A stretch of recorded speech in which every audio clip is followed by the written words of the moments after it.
appreciate your thoughtful research on this issue, and I too have researched this issue pretty thoroughly. So if you would indulge me, I'd like to refute each and every one of your points one by one.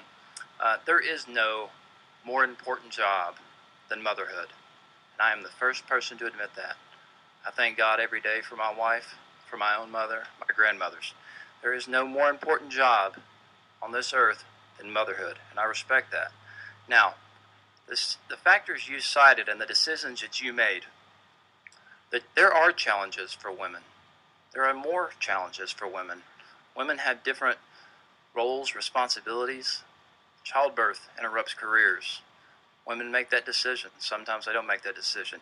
But this bill is strategically drafted to create an environment where, when all factors are equal, a woman who has overcome all those additional hurdles, who has gotten that education, who has taken on these responsibilities in the workplace, that she be paid equal to her male counterpart, who did not have, I will admit, as a man, as difficult a time getting that same level of education, that same level in a career, or that same experience in training.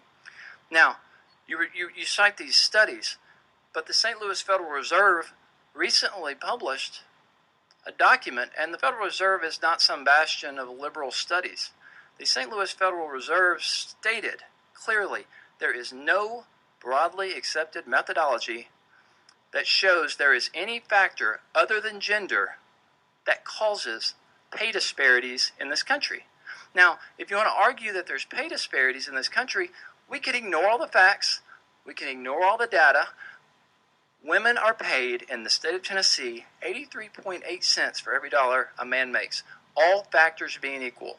The Institute for Women's Policy Research, if we do not do something, women will not achieve pay equity in the state of Tennessee until 2057. That is unacceptable.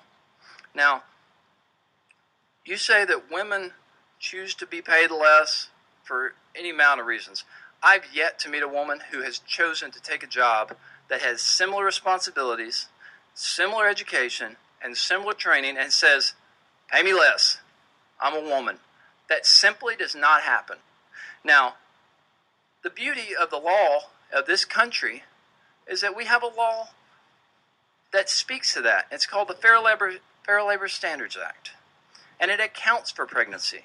And it accounts for things. And I know that my colleagues in the Democratic caucus have introduced legislation to strengthen that in the state of Tennessee, and I believe it's been shot down by this legislature during this session. So that's not our fault. That's whatever committee killed that bill.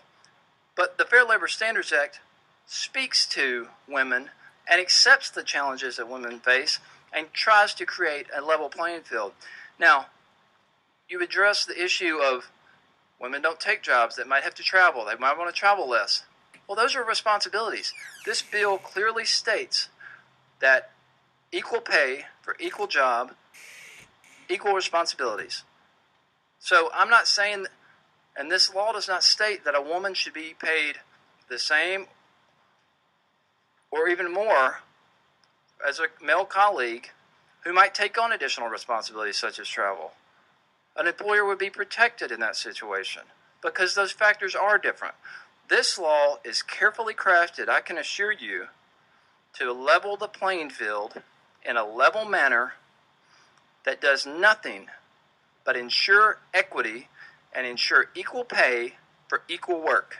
And that's what I'm asking this committee to endorse today and vote yes with the roll call vote, and I would ask your support.